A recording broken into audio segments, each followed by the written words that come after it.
नमस्कार, big debate में आपका स्वागत है। मैं हूं अमित कुमार। देश में लोकसभा चुनाव चल रहे हैं। लोकसभा चुनाव में महंगाई, बेरोजगारी, गरीबी जैसे मुद्दे फीके नजर आ रहे हैं।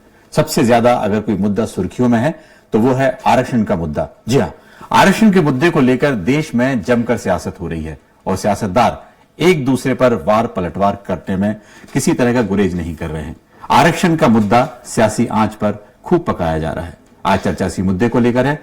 चर्चा को विस्तार दें उससे पहले देख लेते हैं एक रिपोर्ट। 7 चरणों में होने वाले लोकसभा चुनाव में पहले 2 चरणों की वोटिंग हो चुकी है। 5 चरण अब भी बाकी है। इस बीच आरक्षण के मुद्दे पर सियासत गर्मा गई है। विपक्षी दल जहां आरोप लगा रहे हैं कि एनडीए की सरकार बनने पर आरक्षण खत्म हो जाएगा। इसके बाद देश बाबा साहेब के संविधान से नहीं बल्कि आरएसएस के संविधान से चलेगा। कांग्रेस के पूर्व अध्यक्ष राहुल गांधी ने मध्य प्रदेश के भिंड जिले में एक रैली को संबोधित किया। इस दौरान राहुल गांधी ने दावा किया कि अगर बीजेपी केंद्र की सत्ता में लौटी तो गरीबों, दलितों, एसटी और ओबीसी को अधिकार देने वाले संविधान को फाड़ देगी। रैली को संबोधित करते हुए हाथ में संविधान की प्रति पकड़े हुए राहुल गांधी ने कहा कि मौजूदा लोकसभा चुनाव कोई सामान्य चुनाव नहीं है, बल्कि 2 विचारधाराओं के बीच की लड़ाई है। जो बीजेपी के लोग हैं ना, ये जो आरक्षण पर और कॉन्स्टिट्यूशन पर आक्रमण कर रहे हैं और इसको खत्म करने की कोशिश कर रहे हैं, ये बिल्कुल गलत है। ये हमें कभी नहीं होने देंगे। राहुल गांधी के बयान पर पीएम मोदी और मध्य प्रदेश के सीएम डॉक्टर मोहन यादव ने कहा कि राहुल गांधी निराधार झूठ बोलकर लोगों को गुमराह कर रहे हैं। भाजपा की सरकार इस देश में 10 साल से चल रही है। दोनों बार पूर्ण बहुमत की सरकार रही है। अगर भाजपा की मंशा होती कि आरक्षण को खत्म करना है तो हो चुका होता, बल्कि नरेंद्र मोदी जी ने पूरे देश के दलित, पिछड़े और आदिवासी भाई बहनों को गारंटी दी है कि जब तक भाजपा है आरक्षण को कोई हाथ नहीं लगा सकता है। ये लोग धर्म के आधार पर अपने वोट बैंक को सुरक्षित रखने के लिए, माइनॉरिटी के ऊपर भरोसा करने के लिए एससी, एसटी, ओबीसी का लूटो, माइनॉरिटी को दे दो। आज गारंटी देता हूं, मैं कांग्रेस के ऐसे किसी मंसूबों को सिद्ध नहीं होने दूंगा। मित्रों, संविधान की कॉपी में और उन्होंने आरोप लगाया भाजपा वालों पर कि संविधान उनको बदल देंगे, वो भूल गए। पहली बात तो जिस बाबा साहब अम्बेडकर ने जिस संविधान की कॉपी पे हस्ताक्षर किए वो कॉपी कोई और है। ये पॉकेट बुक टाइप कोई दूसरी पुस्तक उठाना है। इनको यही मालूम नहीं कि असली कौन है, नकली कौन है। इनको ये ध्यान ही नहीं है।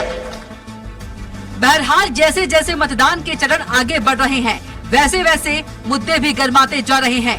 आरक्षण के सामने मुख्य मुद्दे फीके पड़ चुके हैं। इन दिनों आरक्षण के मुद्दे ने सियासी पारा हाई कर दिया है। वैसे आरक्षण भारतीय चुनावों के लिए अहम मुद्दा रहा है। सभी पार्टियां इस मुद्दे पर राजनीतिक रोटियां सेकती रही हैं। फिर चाहे विधानसभाओं का चुनाव हो या फिर आम चुनाव, बीते कुछ सालों में इस मुद्दे पर सत्ताधारी पार्टी और विपक्षी दल आमने सामने होते रहे हैं। सबसे बड़ा सवाल ये है कि क्या आरक्षण 2024 के चुनाव का सबसे बड़ा मुद्दा बनता जा रहा है, क्योंकि इस मुद्दे पर शायद ही कोई दिन होगा जिस पर सत्ता पक्ष और कांग्रेस समेत विपक्षी दलों की ओर से बयान नहीं दिया जा रहा हो। आरक्षण पर सत्ताधारी पार्टी बीजेपी और कांग्रेस आर पार के मूड में है। सलमान खान, स्वराज एक्सप्रेस। इस पर ज्यादा चर्चा के लिए मौजूद हैं बीजेपी प्रवक्ता अजय सिंह यादव, कांग्रेस प्रवक्ता अवनीश भार्गव और वरिष्ठ पत्रकार विनय द्विवेदी जी। बहुत बहुत स्वागत है आप तीनों का। सबसे पहले रुक करते हैं अवनीश जी, आपने लगातार देखा संविधान आरक्षण को लेकर कांग्रेस पार्टी मैदान में आ गई है। क्या आपको लगता है कि 400 पार का जो नारा बीजेपी का है उसके काट में कुछ आप लोग इस तरह का बयान दे रहे हैं? देखिए अमित जी, हम बात सुन रहे हैं संविधान की भी और आरक्षण की।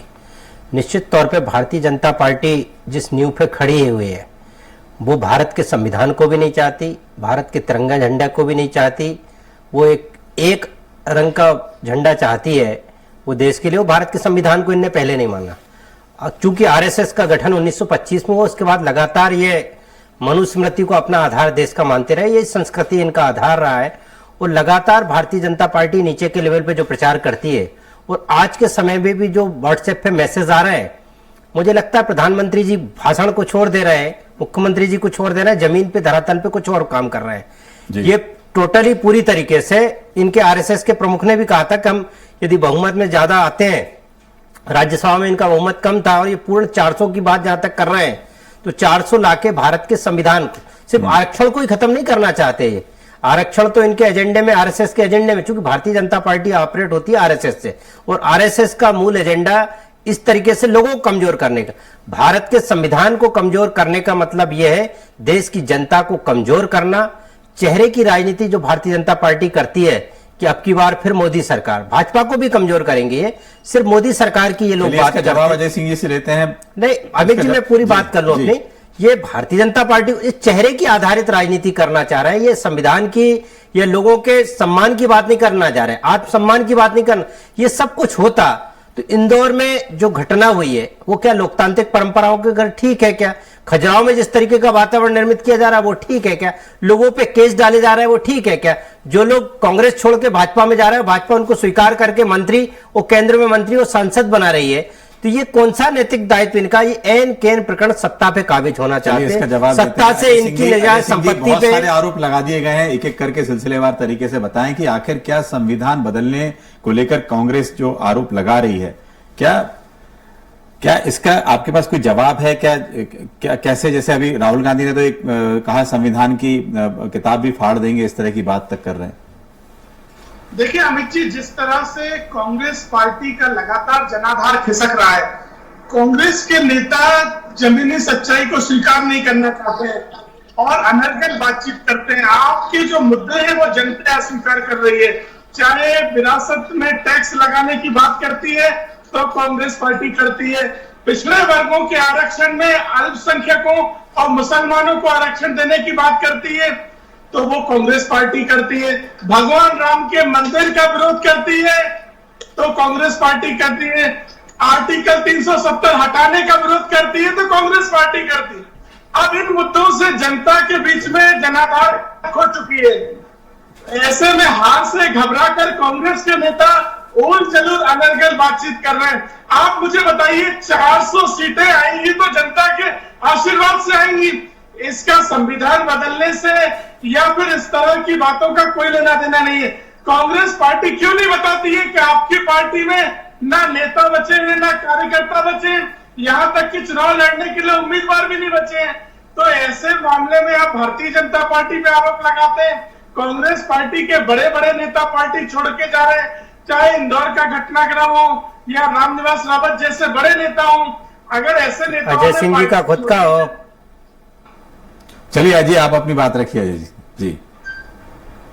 हेलो जी जी अजय जी, आपकी आवाज आ रही है, बात रखिए। जी देखिए अमित जी, तो कि कांग्रेस पार्टी सच्चाई स्वीकार न करके भ्रम फैलाने की बात करती है। आपके जो मुद्दे हैं वो जनता अस्वीकार कर रही है। आप क्यों नहीं बताते हैं कि जनता के बीच में आपकी स्वीकारता क्यों नहीं है? और राहुल गांधी जैसे नेता अपने परिवार की 70 साल की सीट अमेठी छोड़ के केरल चले गए और कौन से लोकतंत्र बचाने की बात कर रहे हैं आप? सोनिया गांधी बैकडोर एंट्री करके राज्यसभा चली गई। अगर जनता के बीच में आपका जनाधार था तो चुनाव लड़ते, जनता जनमत देती थी, लेकिन कांग्रेस पार्टी तथ्यों को स्वीकार नहीं करती है। जी, आपने अपनी बात रखी है। वरिष्ठ पत्रकार हमारे साथ जुड़े हुए हैं। विनय जी, आपने भी सुना कि 400 पार यदि होगा तो संविधान बदलेगा। कांग्रेस 400 पार पहले ला चुकी है। आपको 84 के बाद जो इलेक्शन हुए थे उसके बाद 400 पार आ चुके थे।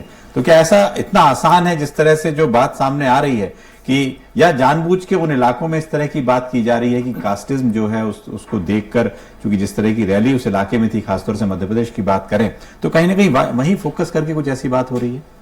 नहीं, ये देखिए अमित जी, इस समय जो है पूरे चुनाव अभियान को मैं अगर देखूं तो शुरू में चुनाव जो है मोदी सरकार की जो उपलब्धियां थी, बीजेपी उसको आगे लेकर चली थी। और उसके बाद जैसे जैसे जो है पहले फेज का चुनाव हुआ, वोट कम हुआ, उसके बाद फिर जो है ट्रैक डीरेल हो गया, पूरा कैंपेन जो है वो ऐसे मुद्दों से पर आ गया जिसका जनता से सीधा कोई ताल्लुक नहीं। फिर दूसरे फेज के जब कम हुआ वोट, उसके बाद और होगा।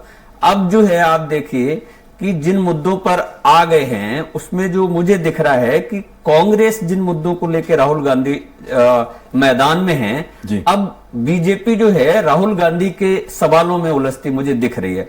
खास करके संविधान और आरक्षण वाला मामला जो है वो ऐसा है जो आम लोगों को बहुत जल्दी जो है वो टच करता है। खास करके आरक्षण से लाभार्थी जातियां हैं उनका। अगर आपको ध्यान हो तो बिहार में एक चुनाव से पहले मोहन भागवत जी का एक बयान आया, उसके बाद बिहार में बीजेपी को नुकसान हुआ। तो आरक्षण एक ऐसा मामला है कि जिसमें जो है किसी को भी नुकसान हो सकता है। पूरे कैंपेन को अगर जनता के सवालों पर लाया जाए कि भाई बीजेपी ने क्या किया इन 10 सालों में, वो बताए। कांग्रेस को जो है अपनी उपलब्धियां की भविष्य में वो क्या करना चाह रहे हैं वो कांग्रेस को बताना चाहिए। ये मुद्दे जो है इस तरीके से चुनाव होना चाहिए। लेकिन दुर्भाग्य आप देखिए कि जो चीजें जो है कांग्रेस के घोषणा पत्र में नहीं है वो चीजें जो है बीजेपी के कैंपेन में आ गई। और कांग्रेस के जो मुद्दे हैं वो बीजेपी कह रही है कि ये मुद्दे जो है मुद्दे ही नहीं है। तो कुल मिला के जो अभी का जो चुनाव अभियान है वो मुझे लगता है कि लोगों की जो समस्याएं हैं, परेशानियां हैं, उनसे ताल्लुक नहीं रखता जी। विनय जी, आपने बिल्कुल ठीक कहा है कि उन मुद्दों को लेकर 10 साल यदि आपने राज किया है तो उसमें क्या काम हुआ है, और एक अपना ब्लूप्रिंट जो है कांग्रेस को भी रखना चाहिए। बात करते हैं अवनीश जी, आपने सुना है विनय जी को भी। क्या लगता है आपको कि सिर्फ संविधान, आरक्षण, इन मुद्दों को लेकर कांग्रेस सीटें कुछ हासिल कर सकती है, या अपने जो मुद्दे हैं, जो 10 साल एक बहुत बड़ा एक समय होता है, उस एंटी इनकम्बेंसी को लेकर भी आपको फायदा हो सकता था, लेकिन आप किन मुद्दों को लेकर आगे बढ़ रहे हैं? लगातार आप जो बेरोजगारी, महंगाई, इस तरह की जो बात कर रहे हैं उसके कार्ड भी बीजेपी दे रही है। तो आपको लगता है कि ऐसे जो आपके ठोस मुद्दे हैं जिनको लेकर खासतौर से मध्य प्रदेश के दायरे में देखा जाए, पूरे देश में भी? देखिए अमित जी, मैं अजय सिंह जी को भी सुन रहा था, विनय द्विवेदी जी को भी सुन रहा था। 2 मिनट का समय लूंगा, आप बीच में ही टोकेंगे तो मैं अपनी बात को रख पाऊंगा। समय देंगे तो ही मैं जरूर अपनी बात रखें। देखिए, बात आरक्षण की या भारत के संविधान की क्यों आई? भारत के संविधान की बात इसलिए आई कि लगातार केंद्र सरकार ने 10 साल में सरकारी उपक्रम बेच के उनको प्राइवेटकरण किया, चाहे एयरपोर्ट का हो, चाहे पोर्ट का हो, चाहे LIC का हो, चाहे अन्य जितने भी रेलवे का हो या भोपाल के स्टेशन हो।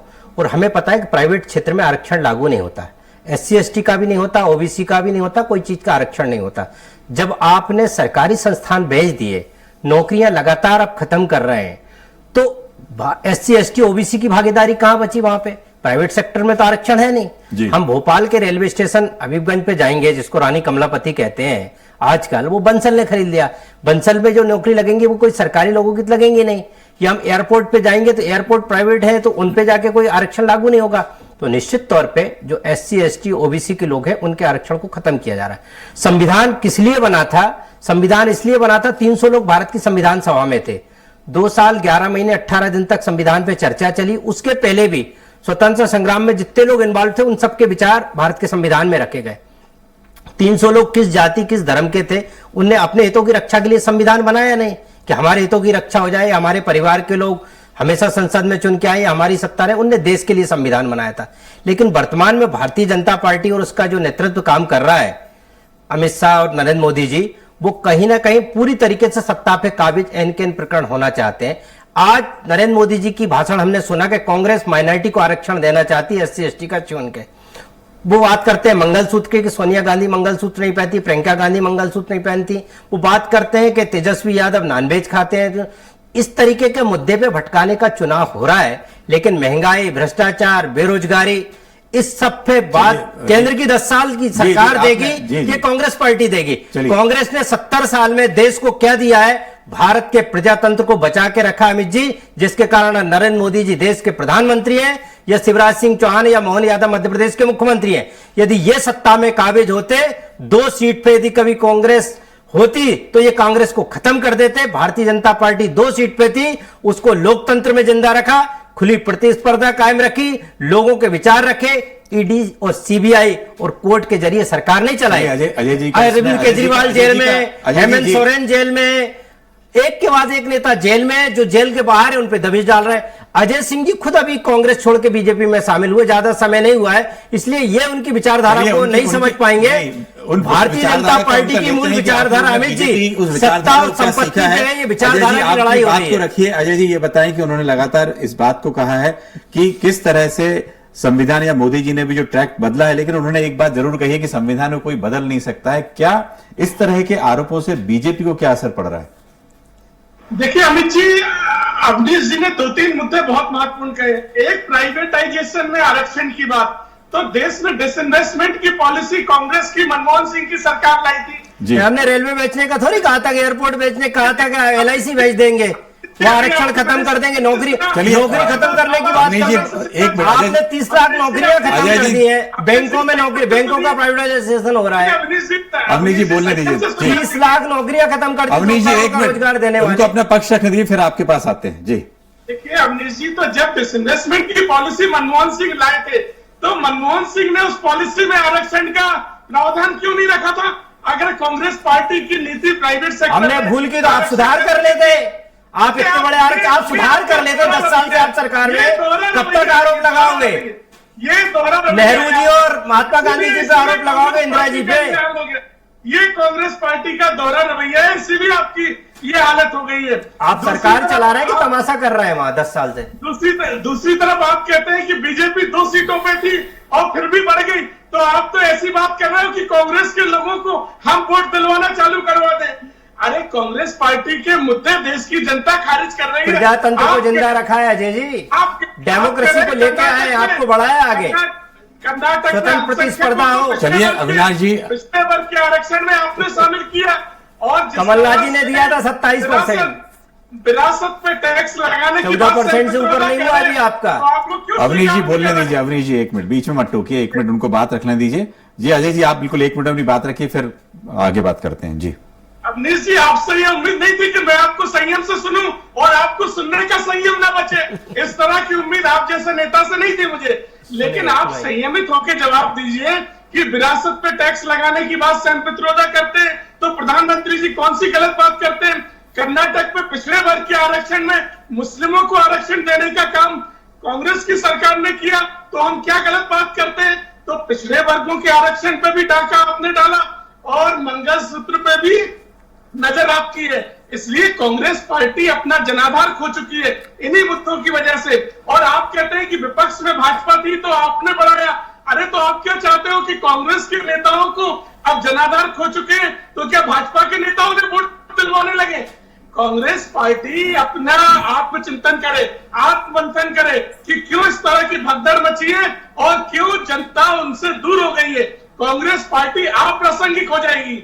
चलिए तीसरे फेज में ज्यादा से ज्यादा वोटिंग हो, इसको लेकर दोनों ही पार्टियां लगी हुई हैं, लेकिन जितनी ज्यादा वोटिंग परसेंटेज बढ़ेगा देखते हैं उसका कितना असर किसको मिलता है, किसको सीटें मिलती हैं। लेकिन विनय जी एक सवाल यह है, देश में यदि देखा जाए करीब 243 सीटें ऐसी हैं जहां पर क्षेत्रीय पार्टियों का भी एक दबाव होता है। उन क्षेत्रीय पार्टियों से बीजेपी को हो या कांग्रेस को हो फाइट करना पड़ता है, लेकिन बीजेपी लगता है कुछ मुद्दे जो आरक्षण है, जो लोकतंत्र या संविधान जैसे मुद्दे हैं, कई बार उसको लेके तो नहीं उठाए जाते हैं। देखिए अमित जी, जो आपने आंकड़ा दिया है, मैं आपको बताऊं, बीजेपी की परेशानी ये है कि बीजेपी जब कांग्रेस के साथ लड़ती है राष्ट्रीय स्तर पर तो बहुत कंफर्ट होती है, क्योंकि उसे मालूम है कि कांग्रेस उसके मुकाबले बहुत कमजोर है, सांगठनिक स्तर पर भी, राजनीतिक स्तर पर भी। अब चूंकि क्षेत्रीय दलों से जब उनकी राजनीतिक लड़ाई है और 1-to-1 हो रही है, मतलब मेजोरिटी सीटें जो है इंडिया अलायंस की वो बीजेपी के साथ 1-to-1 हो रही हैं, तो बीजेपी के लिए ये बड़ी मुसीबत है और 4 जून को इसका असर दिखेगा। तो इसलिए जो है बीजेपी जो है बड़ी चिंतित है। अब मैं जो है कांग्रेस और बीजेपी के दोनों दोस्तों को की एक जानकारी सुधारना जरूरी समझता हूं। अटल बिहारी वाजपेयी जी की सरकार में पहली बार विनिवेश मंत्रालय बना था, उसके मंत्री थे वरिष्ठ पत्रकार इंडियन एक्सप्रेस के सरताज अरुण शौरी जी, और उस समय 3 जो है बड़ी कंपनियां बेची गई थी बाल्को, जिसमें भ्रष्टाचार के आरोप लगे थे, होटल इंडिया और विदेश संचार निगम लिमिटेड। तो ये मैं इसलिए बता रहा हूं क्योंकि हम लोग जब चर्चा करते हैं तो जानकारियां दुरुस्त जानी चाहिए। अब मैं आपके प्रश्न पे फिर वापस आ रहा हूं बहुत संक्षिप्त में कि जो क्षेत्रीय दल हैं इस समय वो कुछ बीजेपी के साथ हैं और कुछ कांग्रेस के साथ हैं। अब जो बीजेपी के साथ जो क्षेत्रीय दल हैं, अगर आप उसमें देखिए, बिहार को आप ले लीजिए, तो वहां जो जनता दल यूनाइटेड है उसकी सबसे बड़ी मुसीबत उसको जो समझ में आ रही है कि उसका वोट जो है वो शिफ्ट होता है, लेकिन ज्यादातर सीटों में बिहार में बीजेपी का जो वोट है वो जो है जनता दल यूनाइटेड में शिफ्ट नहीं होता है। ऐसा डाटा पिछले चुनाव का है लोकसभा का। विधानसभा के चुनाव में स्थितियां अलग हो जाती हैं चूंकि अलग अलग चुनाव होते हैं। तो इस तरह की परिस्थितियों से बीजेपी जो है इस समय मुझे लगता है ज्यादा चिंता में। अमित जी जी बिल्कुल, आपने अपनी बात बिल्कुल अच्छे से रखी और बहुत अच्छे से एलोबरेट करके उन डेटा को भी बताया, कम से कम दुरुस्त किया है कि आखिर विनिवेश की बात शुरू कब से हुई थी। अमित जी बात का जवाब दे दो। जी आप बिल्कुल जवाब दीजिए। आपसे सवाल भी है कि आप अपनी बात तो रखिए जो रखना चाहते हैं, लेकिन सवाल यह है कि आखिर जिस तरह से जो आरक्षण वाला मुद्दा है, क्या लगता है कि आज भी उस राजनीति को विकास की बात करते हैं आप लोग न्याय पत्र में जैसे आपने किया है, या मोदी की गारंटी में भी विकास की बात है, लेकिन जब धरातल पे आते हैं तो लगता है कि चाहे मंगलसूत्र वाला मामला हो, चाहे संविधान का आरक्षण का मामला, ये जरूर उठाना जरूरी हो जाता है। जी बताइए अवनीश जी। देखिए अमित जी, निश्चित तौर पे पूरे मुद्दे देश के लिए बहुत जरूरी है जिन पे चर्चा होना चाहिए। महंगाई, भ्रष्टाचार, बेरोजगारी, संविधान, आरक्षण। एकमात्र मुद्दा देश में सिर्फ आरक्षण का भी नहीं हो सकता। नरेंद्र मोदी जी को लगता है कि माइनॉरिटी को गाली देने से हमारे शायद बहुसंख्यक वोट हमारा बढ़ जाएगा, या हम हिंदू मुसलमान करेंगे तो हमें हिंदुओं का जो 84% वोट है उसका फायदा होगा। तो ये, या हम शमशान की और कब्रिस्तान की बात करेंगे तो हमें फायदा होगा। देश के लोगों से इससे ऊब चुके हैं। देश के लोग ये भी चाह रहे हैं कि आपने वैक्सीन दी थी, वैक्सीन का प्रभाव जो पड़ रहा है, जो इलेक्ट्रल बॉन्ड का पैसा आपने वैक्सीन कंपनी से लिया था, वो भ्रष्टाचार का मुद्दा है, इलेक्ट्रल बॉन्ड का मुद्दा है, मैं कह रहा हूं महंगाई का मुद्दा है, बेरोजगारी का मुद्दा है, एक के बाद एक मुद्दे। किसानों की आय दुगनी करने का मुद्दा है। आप गैस सिलेंडर सस्ता करने के बाद पेट्रोल डीजल को सस्ता कर कच्चे तेल से लाके कर रहे हैं। एक के बाद एक मुद्दे। आरक्षण निश्चित तौर पे भारत की आजादी का मूल उद्देश्य अमित कुमार जी ये था कि कमजोर लोगों तक सत्ता पहुंचे और वो सत्ता की मुख्य धारा में आए और वो सबके साथ बराबर। असमानता जो बढ़ रही है, आर्थिक असमानता देश में जो बढ़ी है पिछले 10 सालों में बहुत घातक हुई है।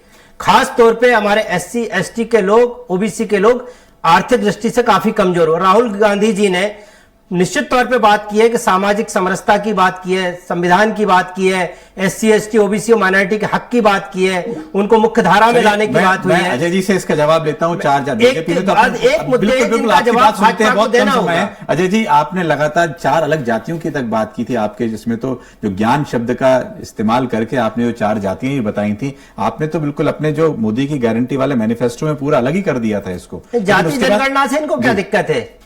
जाति जनगणना हो जाए SC ST और OBC। नहीं, आप जाति की बात कर रहे हैं, उन्हें अलग से 4 जातियां अलग बताई थी कि किस तरह से महिला है, गरीब है, बेरोजगार है, और इस तरह से जो उनने अलग अलग किस्म से उसको गिनाया था। अजय जी देखिए अमित जी, जिस तरह से कांग्रेस पार्टी के नेता बात करते हैं तो फैसला नहीं कर पा रहे हैं क्यों करना एक तरफ आप मुद्दों की बात करते हैं। एक OBC का उद्योगपति का नाम बता दें आप अजय जी, कि OBC का कोई नेता उद्योगपति हुआ हो। जी कांग्रेस में कितने OBC हैं? आप बताइए 10 साल में कोई ऐसा लग रहा हो आपको, अडानी अंबानी के अलावा कोई ऐसा आपको चेहरा मिला हो जो गौर हो, गुजर हो या यादव हो?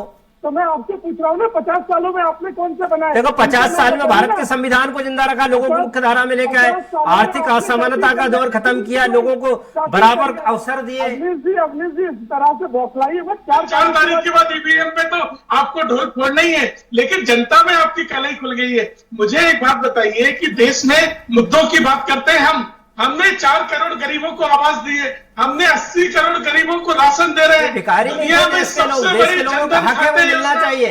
देश में 30 करोड़ लोगों को रोजगार मिले तो मोदी जी कोई आप राजा और दाता और भिखारी की उनका हक है लोगों का आवास मिलना चाहिए। चलिए कांग्रेस ने क्यों नहीं दी? आखिरी सवाल विनय जी आपसे। अजय जी, अवनीश जी, एक कांग्रेस ने केवल लूटा और बौखलाहट कांग्रेस की दिखाई देती है। मुद्दों से आप भाग रहे हैं, डेवलपमेंट पे आप बात नहीं करते। दुनिया की 5वीं सबसे बड़ी अर्थव्यवस्था भारत बनी तो मोदी जी के कार्यकाल में। आज 5 ट्रिलियन की अर्थव्यवस्था बनी क्यों तो मोदी जी के कार्यकाल में। गरीब अमीर के बीच खाई क्यों बड़ी होती जा रही है? कहते थे 2% लोगों के इस तरह आप लोग का जवाब नहीं आएगा।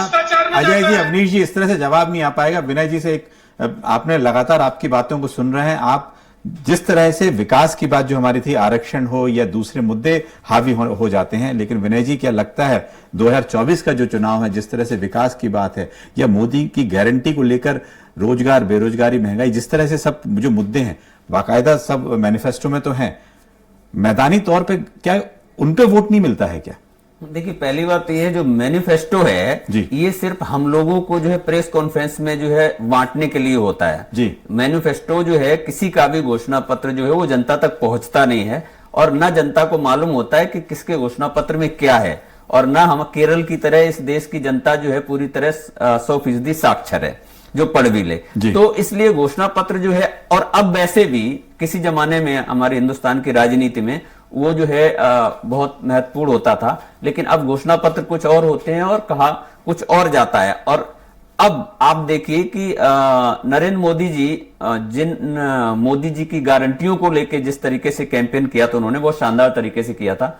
अब मोदी जी का जो पूरा कैंपेन है वो जो है मोदी की गारंटी से हटके अब वो जो है कांग्रेस के ऊपर आ गया, और उसकी वजह यह है कि बीजेपी को समझ में आ रहा है कि राहुल गांधी ने जो 2-3 मुद्दे छेड़े हैं वो बहुत महत्वपूर्ण हैं। जैसे उन्होंने कहा है कि हम जो है करोड़ों लखपति बनाएंगे, तो गरीबों के अंदर उन्होंने जो है वो उनकी चेतना में जो है ये डाल दिया है कि उनको भी पैसे मिल सकते हैं अगर सरकार बनेगी। ऐसे ही आरक्षण का मुद्दा और संविधान का मुद्दा है। तो मैंने जो शुरू में अपनी बात में कहा था कि बीजेपी जो है अब कांग्रेस के जो है पाले में खेलना पड़ रहा है, जबकि आमतौर पे मोदी जब से आए हैं राष्ट्रीय राजनीति में, मैंने देखा है कि मोदी के ही पाले में कांग्रेस को खेलना पड़ता है। इस मुद्दे को लेकर जरूर संविधान का जो मुद्दा, आरक्षण का मुद्दा है, उसमें जो बीजेपी कांग्रेस के पाले में है, लेकिन सबसे महत्वपूर्ण बात यह है कि यदि वोटिंग परसेंटेज बढ़ता है, इन मुद्दों को लेकर भी बढ़ता है, उसका जरूर असर दोनों पार्टियों को देखने को 4 जून को मिलेगा। आप सभी मेहमानों का बहुत बहुत शुक्रिया। बिग डिबेट में इतना ही, दीजिए इजाजत।